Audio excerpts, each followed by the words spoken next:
नमस्कार, मैं हूं हेमेंद्र शर्मा और आप देख रहे हैं एमपी राउंडअप। मध्य प्रदेश के पूर्व मुख्यमंत्री और कांग्रेस पार्टी के पूर्व प्रदेश अध्यक्ष कमलनाथ ने 13 तारीख को भोपाल में कांग्रेस विधायकों के लिए डिनर का आयोजन किया है। 15 तारीख को यानी 2 दिन बाद राज्यसभा के नामांकन दाखिल होने हैं और इससे पहले कमलनाथ दिल्ली में कांग्रेस पार्टी की पूर्व अध्यक्षा सोनिया गांधी से मिल चुके हैं और उन्हीं की मौजूदगी में उनके पुत्र नकुलनाथ, जो कि कांग्रेस पार्टी से छिंदवाड़ा से सांसद हैं, उन्होंने ये भी कहा है कि 2024 के चुनावों में वो ही चुनाव लड़ेंगे और उनके पिता कमलनाथ चुनाव नहीं लड़ेंगे। बाजार में तरह तरह की खबरें हैं, लेकिन अब ये कयास लगाया जा रहा है कि 15 तारीख को कमलनाथ जो है राज्यसभा के लिए नामांकन दाखिल करेंगे। इससे पहले अफवाह ही इसे कहेंगे, क्योंकि कमलनाथ ने इसको सिरे से नकार दिया था, लेकिन कहा जरूर जा रहा था कि कमलनाथ जो है कांग्रेस पार्टी को छोड़कर भारतीय जनता पार्टी में जा सकते हैं और इसके पीछे 2 कारण बताए जा रहे थे। पहला कारण ये कि जिस तरीके से उनको प्रदेश अध्यक्ष के पद से हटाया गया, वो नहीं चाहते थे कि उनका इस्तीफा हो। हालांकि बाद में वो कहने लगे कि उन्होंने पहले ही इस्तीफा दे दिया था, लेकिन जब इस्तीफे की बात हो रही थी तो उस समय वो कह रहे थे कि उन्होंने इस्तीफा नहीं दिया है। तो जिस तरीके से उनको कांग्रेस पार्टी के अध्यक्ष पद से हटाया गया, वो एक कारण बन सकता है। और दूसरा, उनके ऊपर कांग्रेस पार्टी के प्रवक्ता आलोक शर्मा ने बहुत गंभीर आरोप लगाए और ये आरोप भारतीय जनता पार्टी के साथ मिले जुले या मिलजुल कर काम करने के आरोप थे और आलोक शर्मा के खिलाफ नोटिस दिया गया उन्हें, और ये नोटिस कमलनाथ के विरोध के बाद दिया गया, लेकिन नोटिस के बाद कोई एक्शन नहीं लिया गया। और अब खबरें इस तरह से भी आ रही हैं कि महाराष्ट्र से आलोक शर्मा कांग्रेस पार्टी से राज्यसभा जा सकते हैं। तो अब सवाल यही है कि आखिर कमलनाथ का पॉलिटिकल फ्यूचर क्या होगा। मध्य प्रदेश से क्या वो राज्यसभा में कांग्रेस पार्टी के नुमाइंदे के तौर पर जाएंगे? यदि कांग्रेस पार्टी उनको राज्यसभा नहीं भेजती है तो उनका फ्यूचर क्या होगा? यदि आलोक शर्मा को राज्यसभा भेजा जाता है और कमलनाथ को नहीं भेजा जाता है तो क्या कमलनाथ भारतीय जनता पार्टी में जा सकते हैं?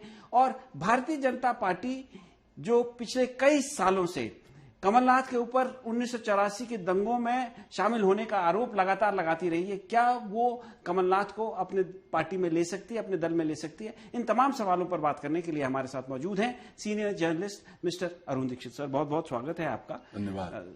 सबसे पहले तो ये बताइए कि ये आपकी नजर में, आपके पॉइंट ऑफ व्यू से, ये जो डिनर डिप्लोमेसी हो रही है, डिनर जो दिया जा रहा है, इसका क्या मतलब है? देखिए, इसी को लेकर तो सारी अटकल है, क्योंकि अब ना तो वो लीडर ऑफ अपोजिशन है, ना वो सीएलपी लीडर है और ना वो स्टेट प्रेसिडेंट है। इसके बाद 13 तारीख की शाम को वो अपने घर पर विधायकों को डिनर पर बुला रहे हैं, उसमें और चुनिंदा लोग भी हैं।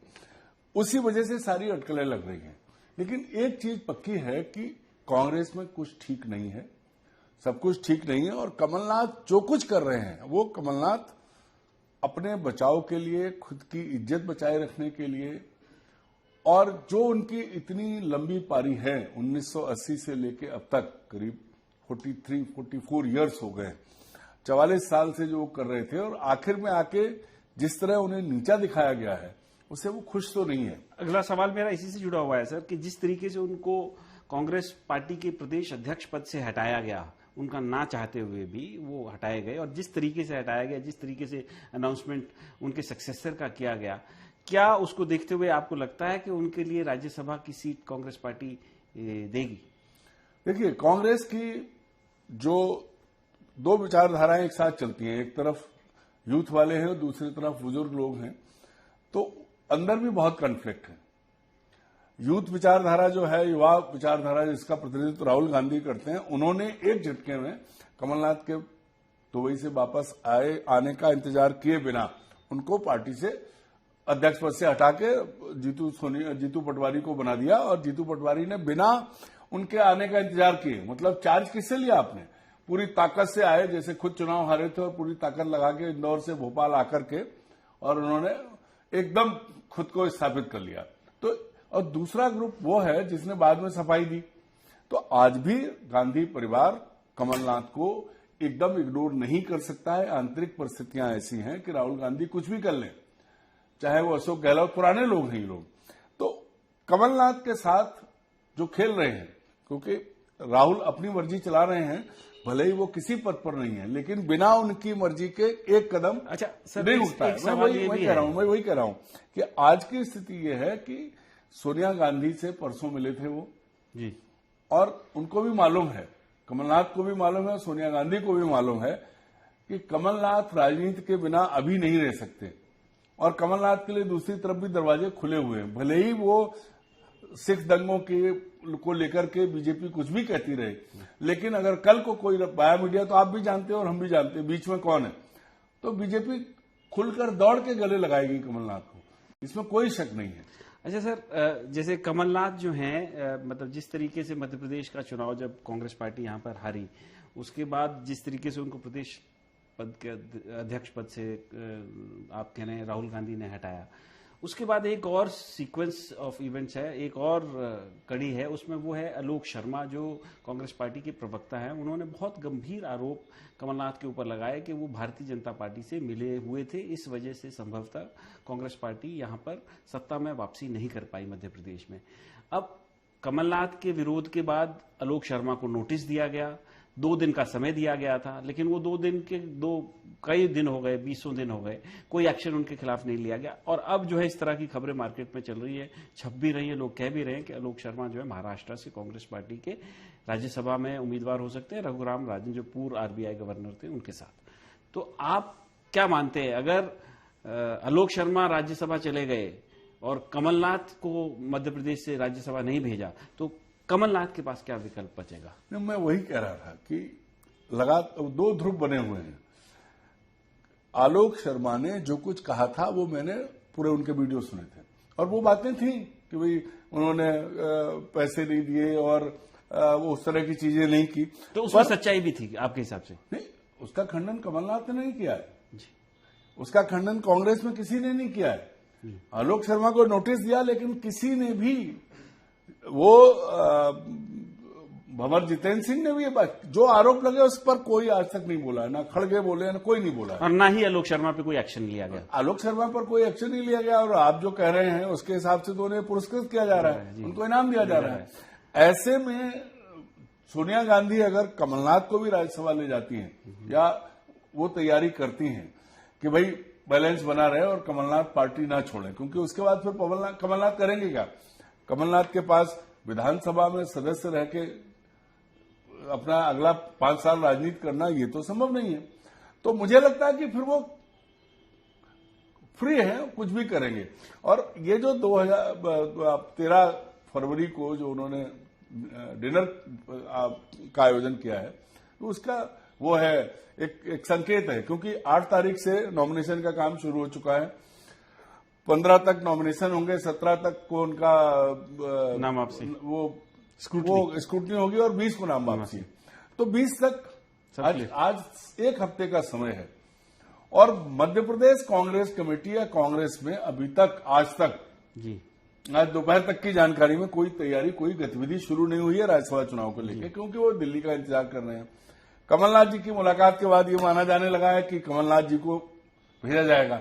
मेरा ये मानना है कि कमलनाथ जी दोनों तरफ से खेल रहे हैं, कि अगर उनको भेजा जाता है तो वेल एंड गुड, कोई बात नहीं, कांग्रेस के पास पर्याप्त सदस्य संख्या है, बच भी जाएंगे। और अगर नहीं भेजा जाता है तो उन्होंने इस डिनर के जरिए अगर 30 एमएलए साध लिए। सर, मेरा वही सवाल है फाइनल आपसे कि क्या अगर कांग्रेस पार्टी अपना उम्मीदवार कमलनाथ को राज्यसभा के लिए नहीं बनाती है, तो क्या कमलनाथ फिर भी नॉमिनेशन फाइल करेंगे? क्या उस प्रोसेस के लिए ये डिनर पार्टी जो आयोजित की जा रही है उसका एक पहला कदम है? ये तो इस डिनर के बाद तय होगा, करेंगे कि नहीं करेंगे, ये उसका वो अनुमान लगाने के लिए है, क्योंकि दोनों तरफ से तैयारी है। कि वो आलोक शर्मा को जो गुट प्रमोट कर रहा है, वो गुट अपनी तरफ देख रहा है, और अगर मध्य प्रदेश के भीतर से किसी और को ले जाना था, जैसे कैंडिडेट तो बहुत थे, खुद प्रदेश अध्यक्ष जो 50,000 से करीब से हारे हैं वो भी तैयार थे, अरुण यादव का भी नाम था, और भी 4-5 लोग थे। तो इसमें अगर ये रहा कि कमलनाथ जी ने ये टटोल लिया, क्योंकि 43 साल से वो मैदान में हैं और गांधी परिवार के भी बहुत नजदीक है, और उन्होंने अंदाजा लगा लिया कि हाँ 30 लोग आ सकते हैं। और मैं एक बात और कहता हूं कि कांग्रेस में सब खुला हो चुका है।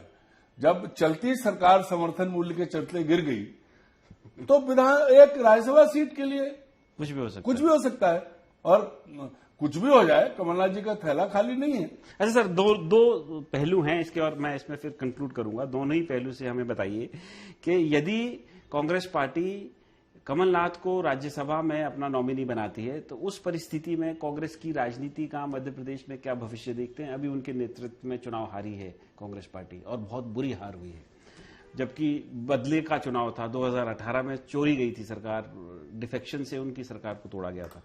और एक पहलू है, इस पे आप कांग्रेस की फ्यूचर पॉलिटिक्स क्या देखते हैं? और यदि कमलनाथ को वो नॉमिनेशन नहीं करते हैं, उनको नॉमिनी नहीं बनाते हैं, तो कमलनाथ की फ्यूचर पॉलिटिक्स क्या होगी? देखिए, कांग्रेस अभी मुझे इसमें बहुत वो नहीं है, भरोसा नहीं है कि जो मुलाकात हुई है, अगर वो मुलाकात के बाद क्लियर होता तो ये डिनर नहीं होता।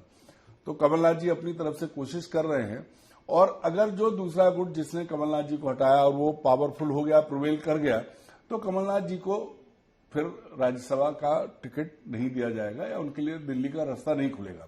उसके बाद फिर तो तय है कि कमलनाथ जी अपने लिए विकल्प खोजेंगे, क्योंकि इतने अपमान के बाद वो यहां रह के करेंगे क्या कमलनाथ जी सिर्फ विधानसभा के सदस्य और वो भी उमंग सिंघार की लीडरशिप में बैठने के विधानसभा आएंगे, या बूढ़ा कह दिए जाने के बाद बुढ़ापा का मतलब खत्म होने का इंतजार करेंगे? ऐसा नहीं होगा।